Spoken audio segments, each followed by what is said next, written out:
furaha yangu kuwa pamoja nanyi. Naomba kidogo, naona kichwa ni sawa, lakini mifupa kidogo yananipa shida kidogo. Kama hapa na pale nitakaa kidogo. Sio liturujia ya Roma, lakini basi.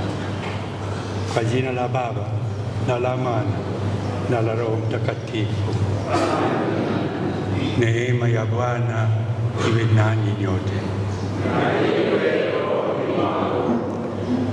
Tumetafakari kwa pamoja, tulipokea mafundisho ya Mwenyezi Mungu na Yesu na Roho Mtakatifu. Sasa nataka pamoja nanyi kupeleka mambo hayo yote altarini. Tuunganishe moja kwa moja na sadaka takatifu ya Yesu na kujua kwamba kwa njia hii mawazo yetu sio tena mawazo ya kibinadamu, ni mawazo ya kimungu, na ni zawadi kubwa kuweza kuweka mambo yetu altarini.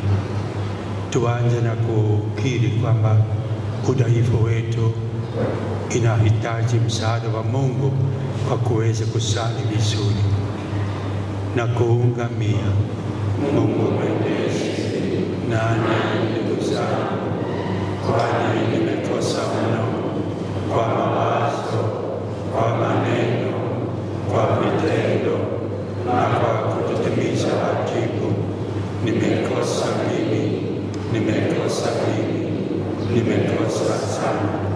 Ndio maana nakuomba Maria mwenye heri, Bikira daima, na malaika na watakatifu wote, nanyi ndugu zangu, niombeeni kwa Bwana Mungu wetu. Mungu mwenyezi atusamehe dhambi zetu, atufikishe kwenye utukufu wa Mungu. Amen. Tuombe. Ee Mungu Baba, siku ya Pentekoste ulimtuma Roho Mtakatifu kuwawezesha wafuasi wake kuelewa Ukristo na kuelewa wajibu wao.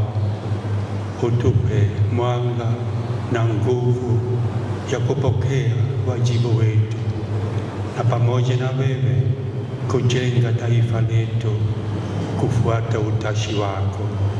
Haya tunaomba kwa njia ya Kristo Bwana wetu. Amen. Somo katika waraka wa pili wa Mtume Paulo kwa Wakorinto. Aya 12 mstari wa kwanza hadi wa 10. Sina budi kujisifu, ijapokuwa haipendezi, lakini nitafikiria maono na mafunuo ya Bwana. Namjua mtu mmoja katika Kristo yapata sasa miaka 14, kwamba alikuwa katika mwili sijui, kwamba alikuwa nje ya mwili sijui, Mungu ajua. Mtu huyo alinyakuliwa juu mpaka mbingu ya 3.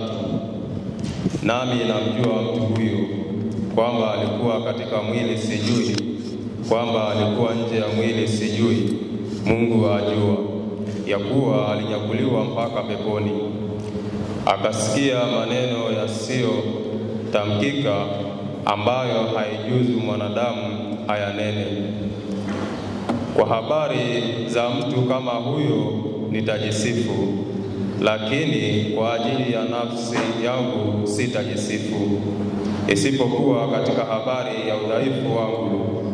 Maana kama ningetaka kujisifu, singekuwa mpumbavu, kwa sababu nitasema kweli.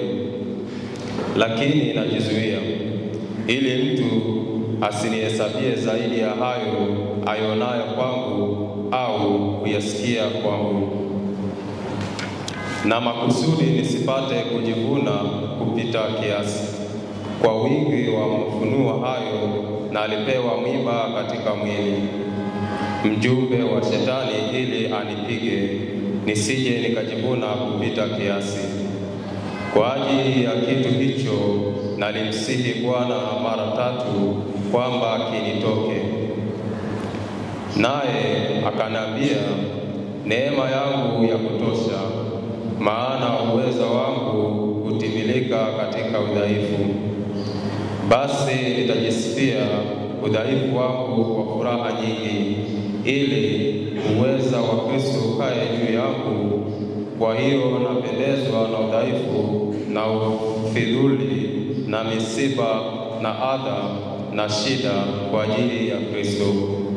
Maana niwapo dhaifu ndipo nilipo na nguvu. Hilo ndilo neno la Bwana. Wimbo wa katikati, kiitikio: onjeni muone ya kuwa Bwana yu mwema.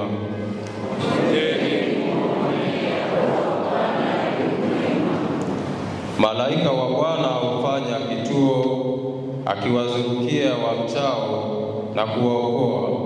Onjeni muone ya kuwa Bwana yu mwema. Heri mtu yule anayemtumaini. Kiitikio: onjeni muone ya kuwa Bwana yu mwema. Mcheni Bwana, enyi watakatifu wake, yaani wamchao hawahitaji kitu. Wana simba hutundikiwa huona njaa, bali wamtafutao Bwana hawatahitaji kitu chochote kilicho chema. Kiitikio: onjeni muone ya kuwa Bwana yu mwema. Njooni enyi wana, msikilize, nami nitawafundisha kumcha Bwana. Ni nani mtu yule apendezwaye na uzima, apendaye siku nyingi apate kuona mema? Kiitikio: onjeni muone ya kuwa Bwana yu mwema.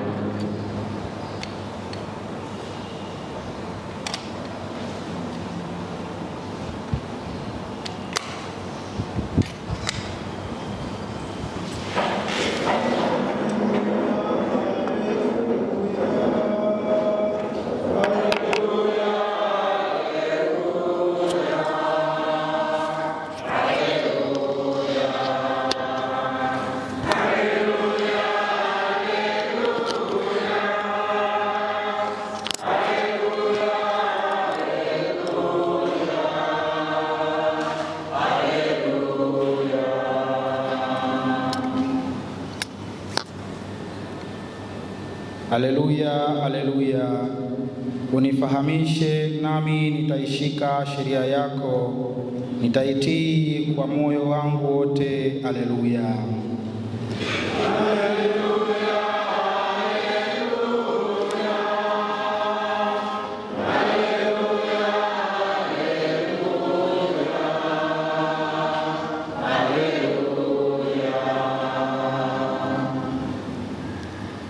Somo katika kitabu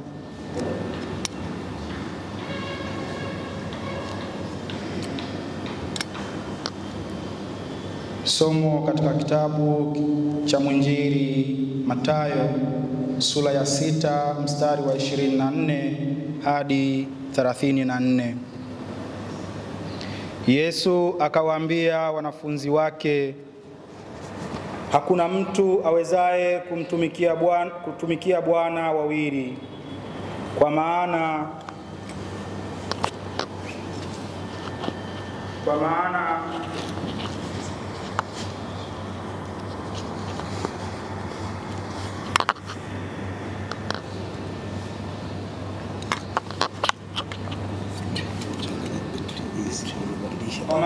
atachukia huyu na kumpenda huyu, ama atashikamana na huyu na kumdharau huyu.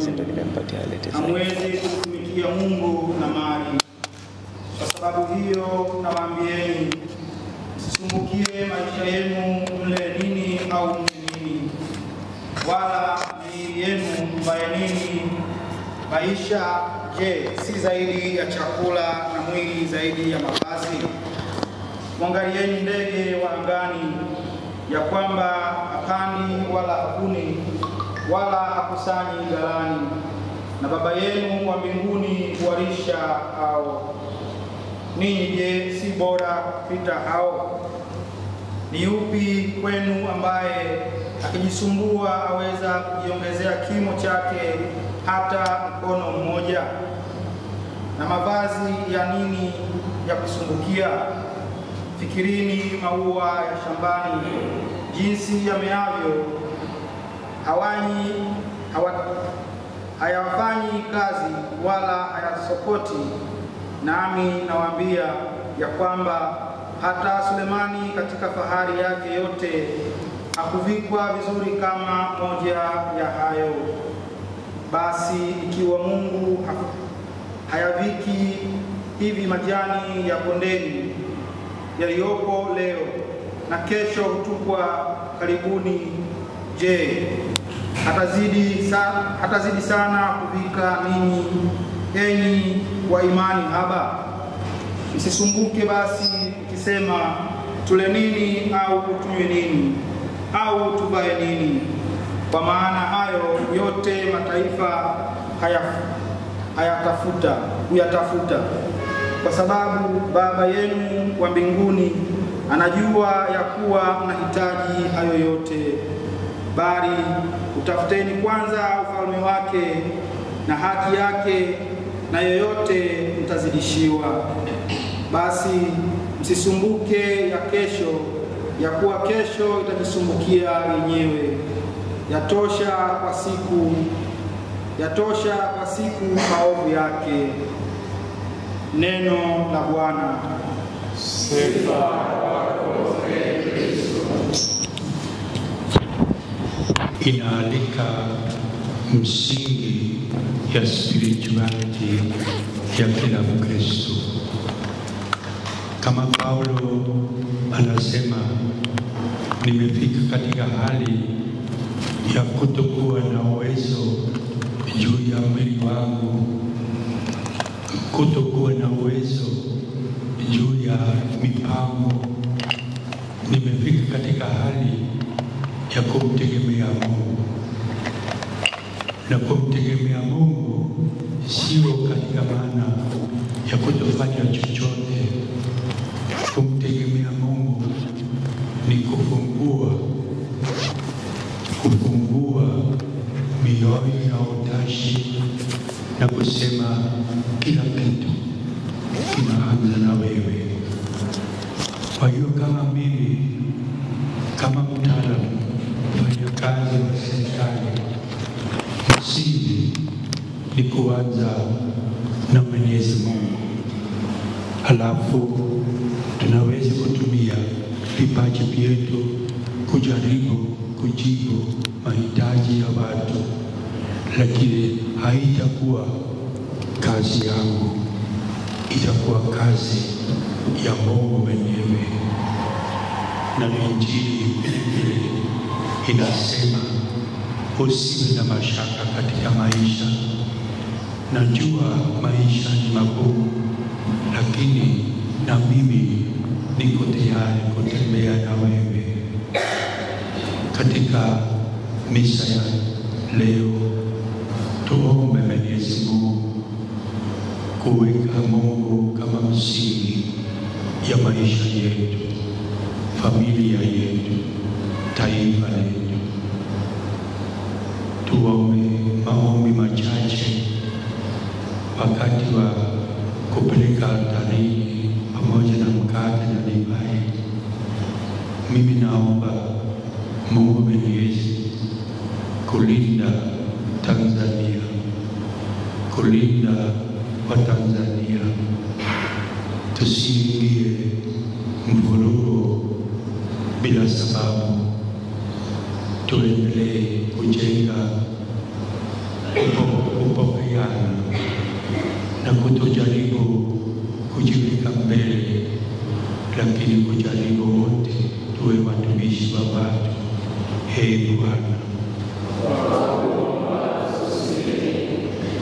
Mungu Baba, napeleka mbele yako familia zote hapa Tanzania, waweze kuishi maisha ya kutosheleza mahitaji ya msingi. waweze kupata msaada na kufundishwa vizuri namna ya kulea watoto na maadili mema. Bwana. Mungu Baba, naomba viongozi wa kanisa wasisahau sauti ya wanyonge, wasisahau mahitaji ya watu wadogo, wasifikiri kwamba wanahitaji kuweka mahitaji ya taasisi mbele, waweke mbele maoni ya watu wa kawaida, wawe watumishi. Bwana. Mungu Baba, na waombea wote waliofariki wameingia katika mbinguni, wanaoishi pamoja nawe, tuweze kwa rehema kamili mwisho wa misa kuwasaidia kusafisha mioyo yao, kuweza kukaa katika furaha ya milele. Bwana.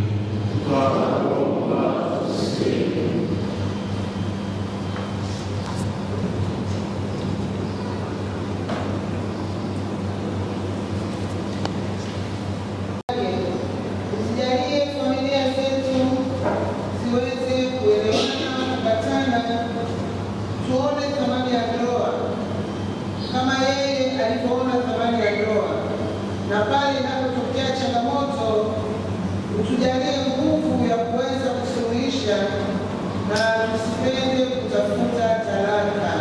Bwana.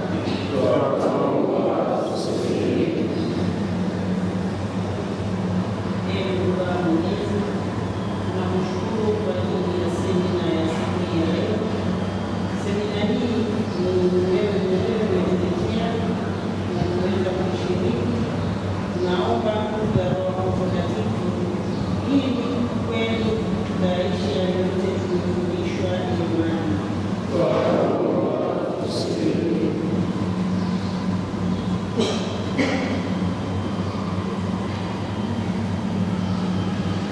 Haya yote tunapeleka altarini, tunaomba Yesu kupokea maoni yetu, ombi ya kila moja na kupeleka mbele ya Mungu Baba.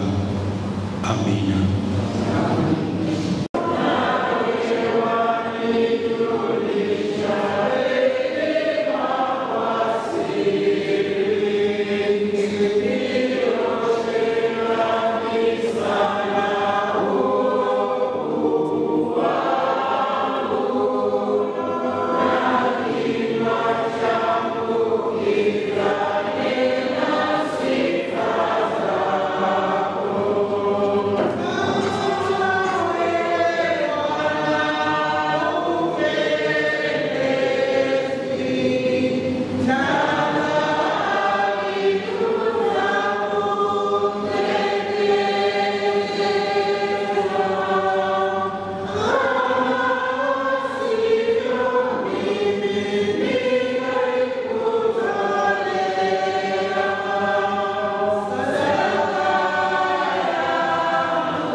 rehema, kimbilio na nguvu yetu, uliye asili ya mema yote, usikilize sala za kanisa lako, utujalie ili hayo tunaomba kwa imani tuyapate kweli. Bwana awe nanyi. Inueni mioyo.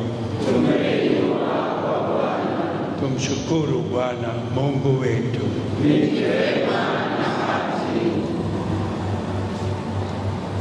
Kweli ni vema na haki, tendo la kufaa na kuleta wokovu. Tukushukuru wewe daima na popote, e Bwana Baba aliye mtukufu, Mungu mwenyezi wa milele. Wewe utukuzwa katika kusanyika la watakatifu, na kwa kuwapa taji la mastahili yao unatuza mapaji yako.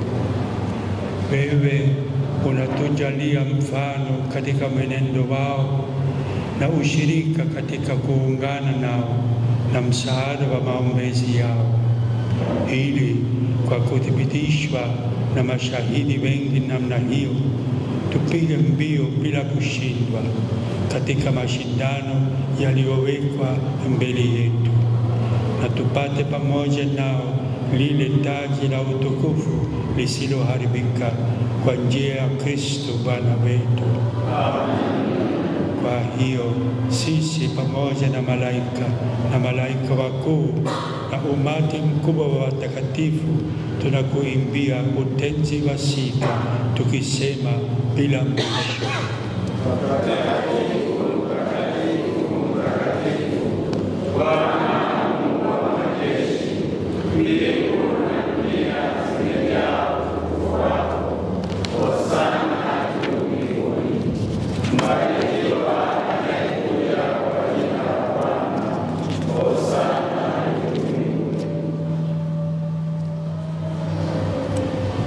Ee Bwana, kweli mtakatifu na chemchemi ya utakatifu wote, tunakuomba uvitakatifuze vipaji hivi kwa nguvu ya Roho wako, ili viwe kwetu mwili na damu ya Bwana wetu Yesu Kristo.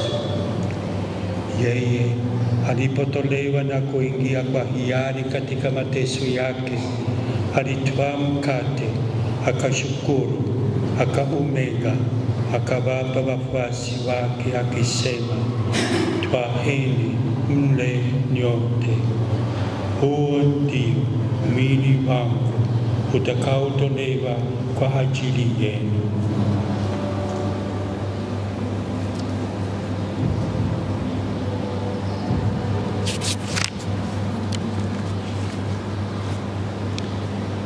Vivyo hivyo, baada ya kula, akatwaa kikombe, akashukuru tena, akawapa wafuasi wake akisema, twaeni mnywe nyote, hiki ndicho kikombe cha damu yangu, damu ya agano jipya na la milele, itakayomwagika kwa ajili yenu na kwa ajili ya wengi kwa maondoleo ya dhambi.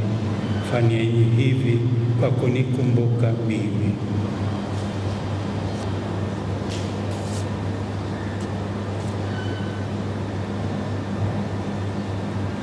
Na hili ni fumbo la imani.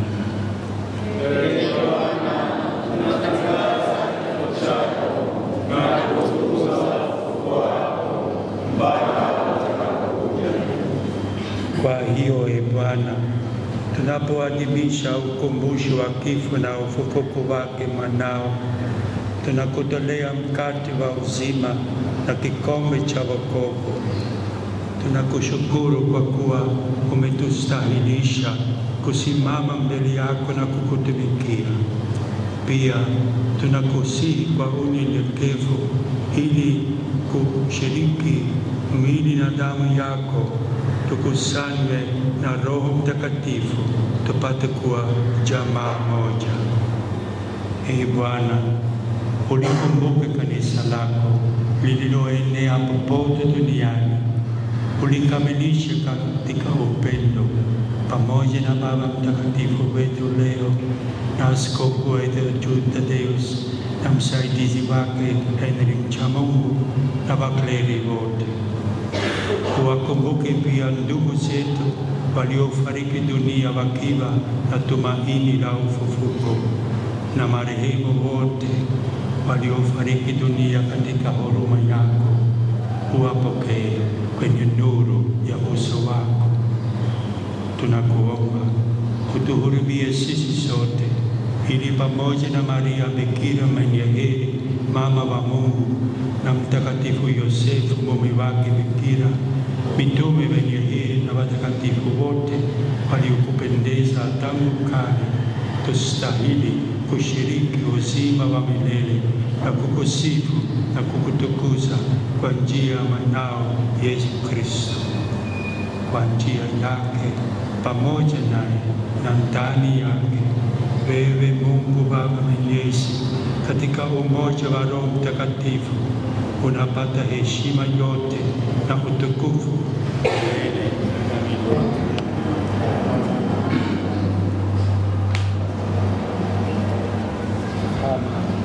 Kama kweli tunamwona Mungu ni Baba wa wote, tutajenga taifa letu kama anavyotaka.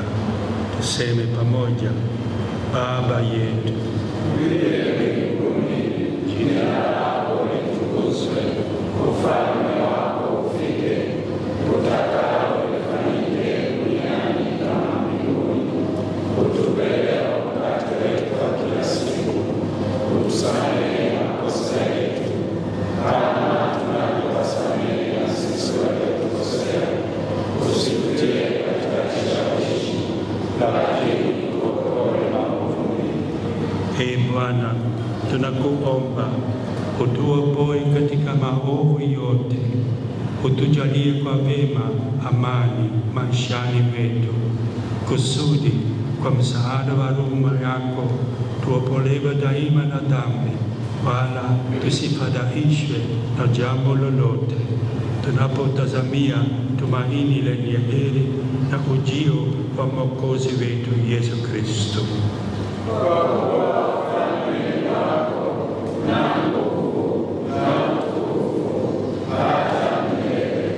Tuseme pamoja sala kwa kupata amani.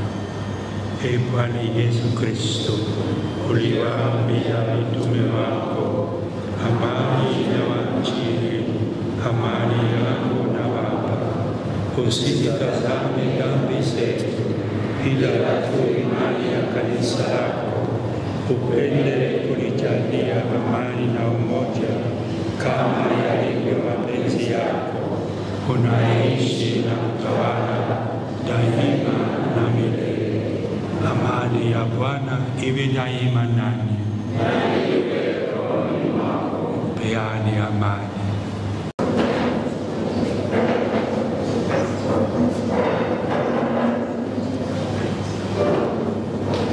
Kondoo wa Mungu,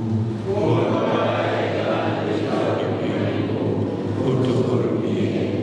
Mwana kondoo wa Mungu, uondoaye dhambi za ulimwengu, utuhurumie.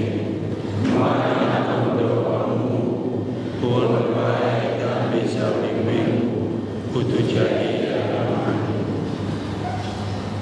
Tazama mwana kondoo wa Mungu, tazama aondoaye dhambi za ulimwengu. Heri yao walioalikwa kwenye karamu ya mwana kondoo. Ewe Bwana, sistahili kwangu, lakini sema neno tu, na roho yangu itapona. Mwili na damu ya Kristo itulinde tupate uzima wa milele. Amen.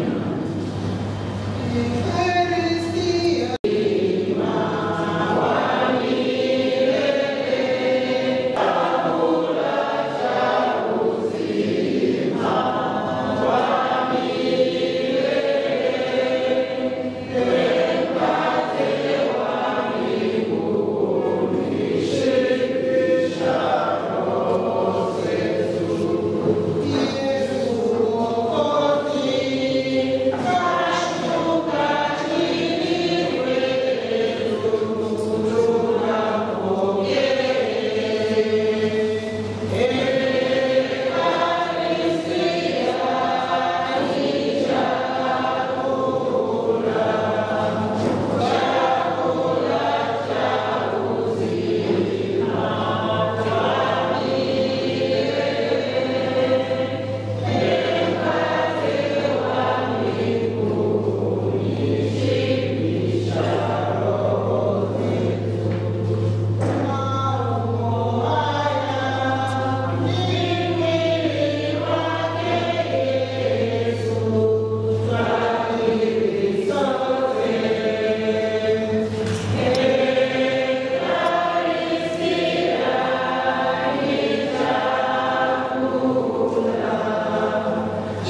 Tuombe.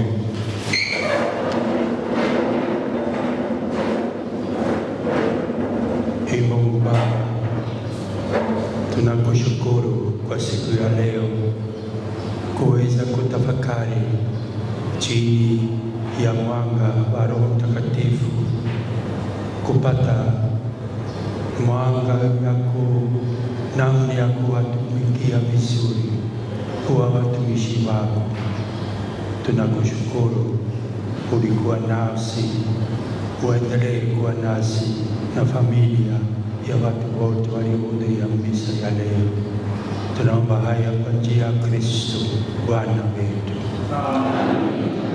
Na kumaliza hija ya leo, tunaomba Mungu kuwapa wote rehema kamili na kusafishwa moyoni, kuweza kurudi nyumbani na ile raha ya ndani kwamba kila kitu Mungu anapokea, anatusamehe. Mungu Baba wa mianga, aliyependa kuangaza akili ya wanafunzi kwa kuwamiminia Roho Mtakatifu mfariji, uwajalieni kufurahia baraka zake na kujaa daima mapaji ya huyo Roho. Amina. Moto ule wa ajabu ulioonekana juu ya wanafunzi uitakasa mioyo yenu na kila uovu na kuifanya iangaze kwa kumiminia Roho yake. Amina. Na Mungu aliyependa kuunganisha lugha mbalimbali katika ungamo la imani moja, huwadumishe ninyi katika imani hiyo, na kwa kuamini awajalie kumwona yeye naye mtumaini. Amina. Bwana awe nanyi.